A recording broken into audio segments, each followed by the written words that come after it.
We are going viral, so check out this video of Panthers running back Christian McCaffrey from TMZ Sports being tossed around like a washing machine, trying to hit targets with a laser pointer.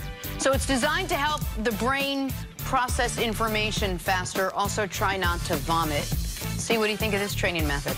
It's a waste of time. Like, is it supposed to help him in the NFL? It's supposed to help him get to 1,000? He's got to go 1,000 yards rushing, 1,000 yards receiving. Now I got hit a few times and thought I was in that, but no, that's a waste of time. I thought he was a smart guy. Love his parents and everything. Stanford kid, right? Christian McCaffrey is supposed to be a smart guy. Yeah, don't believe in that, man. Kids getting into schools. Didn't you read that report this summer, man?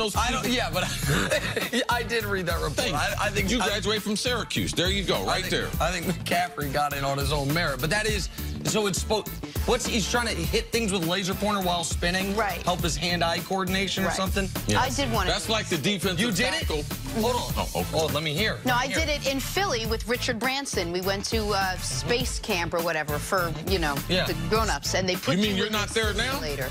Hilarious. Hilarious. And so they put you in a simulator just spinning around, and I just had to talk. And I couldn't even talk, much less hit a laser. Are you kidding? I couldn't even formulate sentences. So basically, just like a day that ends in Y. Time for stories. Spinning around right now. Start your morning. Sponsored by Gillette Clear Gel. I am not. Chargers Pro Bowl running back Melvin Gordon preparing to hold out if he doesn't get a new contract, saying, quote, "You can't just replace a great back." Chris Carter, how important is Melvin Gordon to the Chargers' success? No, you can't. First of all, I can't answer the question. I got to respond to what he said. Yeah. No, you can replace a back because that's what he is. He's not a great back. He's a back. I mean, he has the potential to be one of the 10 best backs in football. Oh, but he's already been running in the NFL for 4 years.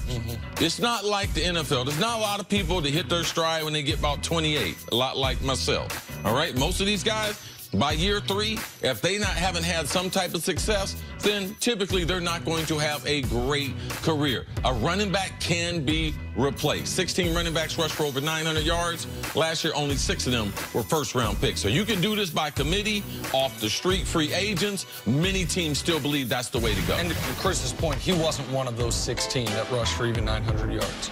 All right, shift to the NBA now. Lonzo Ball's time with the Lakers lasted just 2 disappointing seasons, but the former second overall pick is excited for a fresh start alongside new Pelicans teammate Zion Williamson. Nick, will Lonzo be a good fit with Zion down there in New Orleans? I think he will be. I think there'll be less scrutiny on him. They're not in win-now mode like the Lakers were last year. Hopefully, he's healthy for a full season, but his style of play, he'll defend like Zion will, but also try to take the ball off the glass, push it up court. They want to play at a fast pace. That's where he's most comfortable. That's where he and LeBron weren't the greatest fit. As LeBron's never played at a fast pace. He wants to get up and run. We know Zion does. And the lobs that he'll be able to throw to Zion should show up on highlights multiple times a week. Yeah, there's some things natural they do, but we talk about the Lakers, we talk about spacing. Every NBA team, Lonzo can't shoot and Zion can't shoot. So you got to put some shooters around them, and they got to get the ball off the glass and try to play in transition before the defense is able to get set up. But naturally, as far as the lobs, the defending, both of them being elite defenders, there's some natural synergy just between the two of them. Moving on to Chris Paul now. When he was traded to the Thunder for Russell Westbrook last week, a lot of people believe CP3 would be quickly flipped to another team, but recent reports have OKC open to keeping Chris Paul. Nick, should the Thunder hold on to the 34-year-old? No. I mean, if they want to hold on to him until we're into December, where a team such as the Knicks could trade for him, because anyone signed this offseason can't be a part of a trade till December. So their best offer might not come around until later in the year. But the reality is, people are going to look at the trade the Rockets made much differently once they see what Chris Paul fetches. Because my guess is Oklahoma City is going to have to include, of course, some first-round picks to get a team to take Chris Paul off their books. And so I think they might wait until part of the year, but he's not going to finish the year in Oklahoma City. They're not trying to win right now. You're not going to pay Chris Paul $37 million to be a lottery team. Right. They're not going to change their long-term plans. When they traded Russ to him, it was not for him to be wearing the Thunder uniform. What Nick says is a good point as far as during the season, there's more suitors for Chris Paul. So they'll get a better haul as far as draft picks in exchange, but they don't plan on paying Chris Paul's salary for the whole season. All right, let's end with Giannis Antetokounmpo, the Greek Freak, coming off his first MVP after carrying his Bucks team to a 60-win season. Should be enough, but it's not for Giannis. The 24-year-old believes this is just the tip of the iceberg, saying, quote, "I think I'm at 60% of my potential." Nick, is there pressure on Giannis to get even better after his MVP season? 100%. And I think Chris Broussard has this exactly right, which is the trajectory of the great players in the NBA are as far as pressure and scrutiny is we build you up, we build you up, build you up. And once you reach almost your full potential, we start asking why haven't you won a championship. Giannis never had championship or bust expectations on him until this coming season. And listen, I think the Bucks could have won the title last year. They didn't, but the idea that with Giannis at the level that he was, that they couldn't have done it, I disagree with. Now, in order for them to overcome some of the stumbling blocks that they ran into last year, yeah, Giannis has to improve the one part of his game that right now is not at least an A- or an A+, which is mid-range and three-point shooting. He doesn't have to become a dead-eye shooter, but he has to become more of a credible, spot-up, open three-point shooter, and he has to become more of a reliable mid-range pull-up jump shooter, because what we saw teams do, and Boston did it in the one game they had success against him, and then he adjusted. They packed the paint and said, we're going to let you get anywhere except for right to the rim. If he had even a 12-footer, that strategy wouldn't have worked. And then, obviously, Toronto, after a couple games, put the best perimeter defender in the league, Kawhi Leonard, on him, and it gave him enormous trouble. But, yeah, I don't buy that he's 60% of his potential. Right. I think he's probably 90%.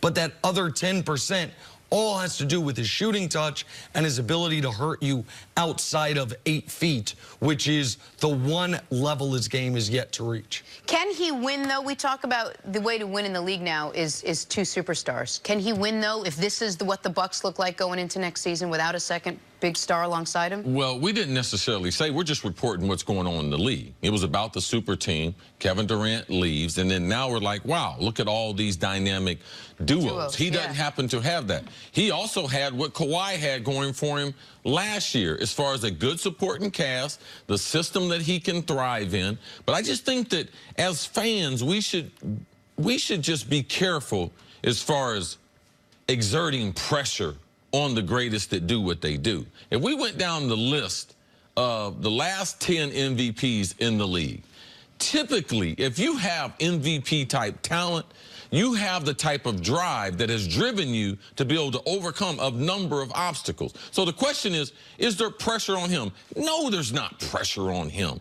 I mean, read Giannis's story, where he came up. He had real pressure growing up. There ain't no pressure on him right now. He's rich beyond his imagination. He's taking care of his family. He just wants to get better as a basketball player. That's not no real pressure. Every year he's been in the league, he's shooting the ball better. He's shooting more. He's averaging more points. Giannis needs to stay focused on the way he's done it. Building his game, adding a little bit more each year. Add a mid-range game. Don't fall in love with the analytics and think that you have to shoot more threes than you did last year. On the defensive end, he's improved so much better. He's a better on-ball defender. He's a better help defender. And he's realized that on the offensive end, I need to get out in transition. Keep improving on those things. Add a mid-range game to it. But for us to think Giannis is under pressure, no, there is no pressure. If Giannis and them had gone to the finals, what would change this offseason for him? Nothing. If they had won the NBA title, what would change for him? Nothing. Because all these guys still set out to a path that I need to personally improve on. It's baked in with the talent. I haven't seen, tell me an MVP that wasn't trying to get better and wasn't trying to be one of the best that's ever played in the league. You don't accidentally become MVP? Well, I think Giannis, his level of effort and how much he's going to dedicate to improving his game was going to be the same no matter how last season ended. So if you want to swap out the word pressure for scrutiny, he will be discussed and analyzed and broken down differently this year than he has up to this point in his career, because now it won't be about 60 wins, and it won't be about winning the MVP, because those things have been checked off. It will be about taking that team to the NBA Finals. So he's in a very, call it, uncomfortable position, which is any good he does up until May, nobody will give him credit for. And then it will be about what he does in a 2-week series in the middle of May, probably against the Philadelphia 76ers. That's what will determine the success of this season. Now, where there is unquestioned pressure is on the organization, because in a couple years he can leave, because a year from now they can offer him that max extension. If he turns it down, they're in the same position you better get New something Orleans back for him. was in, which was New Orleans didn't have to trade Anthony Davis, except they knew he was leaving, so they did. So that's where the pressure on the organization is. The Bucks have been unbelievably fortunate in their organization's history. They've been able to draft 2 transcendent talents, Lou Alcindor and Giannis. Lou Alcindor left almost as soon as he could. Giannis has given no indication he wants to. But see how this season goes. See if instead of taking a step forward, they take a step back. And if he starts thinking, man, everyone else does have an all-star next to him. And yeah, Chris Middleton's an all-star, kind of. But so that's where, to me, the real pressure is on the organization. Giannis cares. He said, don't call me MVP again till I win it again. He's wired the right way to improve the parts of his game he needs to. Yeah, and he will do that. He will do that. The 60%, he's a lot better than that. I don't think Giannis is going to fall into the pressure and come out the first month of the season and say it's all about the playoffs, because it's not about the playoffs. It's about him and this team. Can they find the same chemistry they found last year? Can they win 60 games, which they did last year? Can they get home court advantage? Can he widen his game? Can he play several different styles? He was great in transition. In the half court, he wasn't as good. So those are the real goals that Giannis should have on his plate and start knocking them off month by month. Can I be Eastern Conference Player of the Year in the month of November, in the month of December? Those are the things important. You can't play the playoffs in the first 2 months of the season. All right, let's take a break. Coming up, we'll talk some Russell Westbrook. Is he going to have to